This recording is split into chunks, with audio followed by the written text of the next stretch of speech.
Brainrot has become a big part of Roblox over the past year. And while the Brainrots have been slowly losing interest in general, this game called Escape Tsunami for Brainrots have been going down faster. Just about 2.5 months ago, this game was up there, being one of the most popular games on the entire platform. It constantly had hundreds of thousands of players. But today, which is again, not even 3 months later, it is frequently dropping below 100,000 players and is only going further down week by week. So this game came out around early January, or at least that is when it was becoming very popular, and later the same month it would peak at almost 5 million players.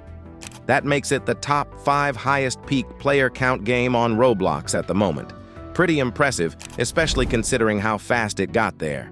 Taking a look on the game's analytics for just the past 2 months, it went from over 500,000 players to less than 80,000, about an 85% drop. That is a pretty big chunk of players, but why?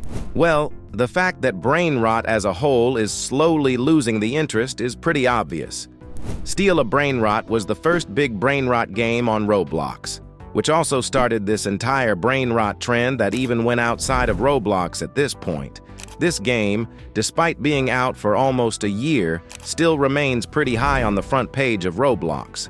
And obviously it did lose players since its prime time like many other games, but it's doing better than most other games still. Since early January, and up until now, the average player count basically didn't change. In the same period of time, Escape Tsunami for Brainrots was on its peak and now is falling down.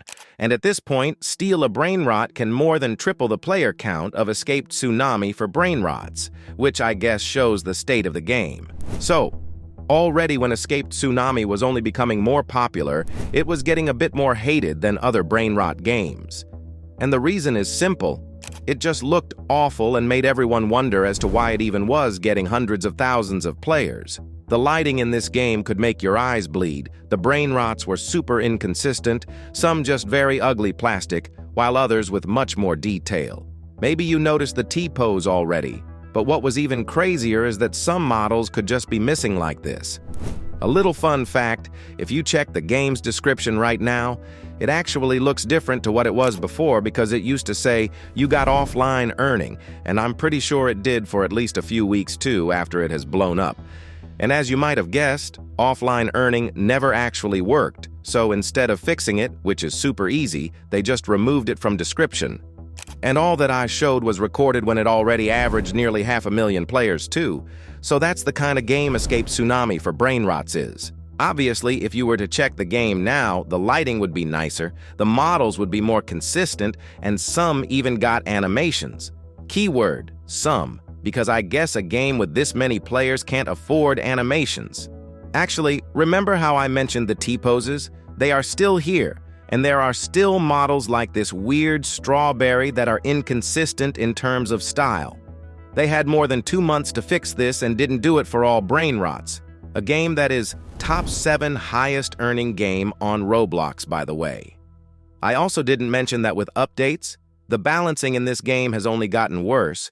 You can basically get much better Brainrots in the exact same zones because they spawn with different levels.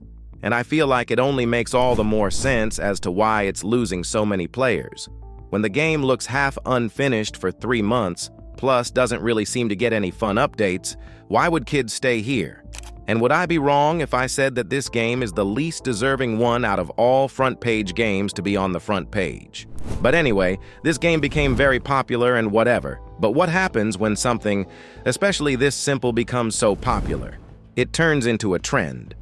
When many thought Brainrot was slowly falling off, we were hit by a new wave of Brainrot games. This time, they would be copying Escape Tsunami for Brainrots.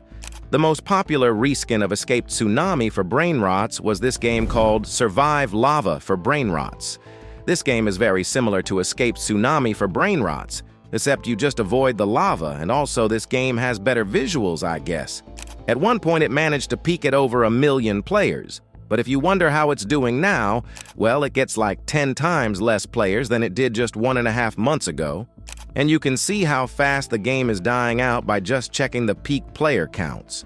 And this is basically the case for any other game that copied Escape Tsunami for Brainrots. Take, for example, Creekcraft's game, Sail for Brainrots, has many similarities to Tsunami 1, but again with a different twist that is basically the only really difference. During its peak week, it would average like 5,000 to 6,000 players a day, slightly more than a month later, and it's going below 300, which is about 16 to 20 times less players. Taking an even newer example, this game called Swing Obby for Brainrots. The same game with a different twist, just like all the previous ones, and it would average over 70,000 players 2 weeks ago.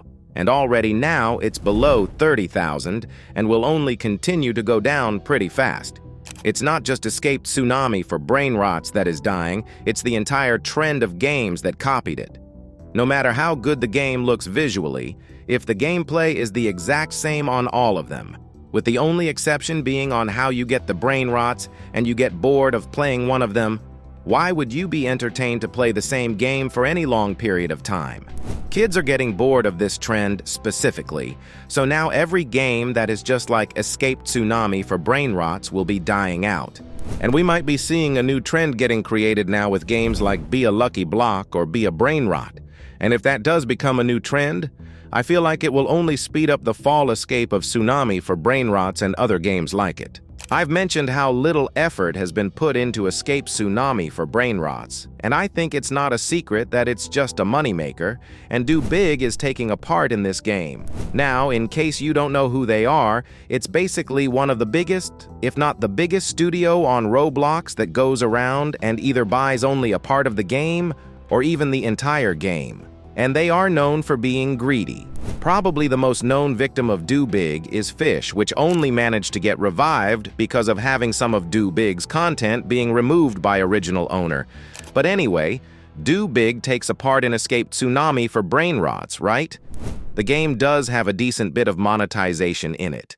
You got trade tokens, packs, loot boxes, many game passes, and even a subscription for Robux. One thing I have mentioned before and will continue to talk about are the fake sales. VIP Game Pass always would cost 149 Robux. Fake sale appeared to make it look like it used to cost more, but if you check it today, suddenly that is gone. Although some other fake sales are still left in the shop, and faking sales is a pretty scummy, allegedly, potentially even an illegal thing to do, but what do I know? A little funny thing I noticed in the Robux shop, so this lucky block costs 99 Robux, 88 if you buy 10. But when you buy 3, you pay 83 Robux per lucky block, so it's actually cheaper to buy them got 249 Robux than 888 Robux. Pay to win aside, the game had an update while I've been working on this video. Just like always, it had admin abuse. All thought I wasn't there for long, so I didn't see anything interesting happen. But one thing I have noticed is this game's player count compared to Adopt Me. 3 weeks ago, Adopt Me was behind, but this time it was ahead by a lot.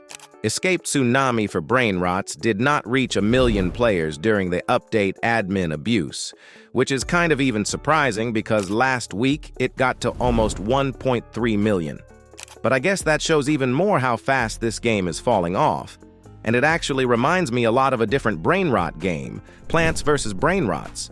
That game also had a very good start and then began to fall off pretty quickly. And it's actually crazy how similar the player count is between them. Both had about 600,000 players and went down below 100,000 within 3 months. The trend that Escape Tsunami for Brainrots has created is getting boring to more kids every week since it's very repetitive, and I doubt we'll see these games stick for much longer. Anyway, make sure to like and subscribe if you enjoyed the video. I will be making a Q&A video once the channel hits 25,000 subscribers, and we're getting close to it. You can watch one of these videos while waiting for a new one. They are good too. Join my Discord server or play our game with links in description, and I will see you soon.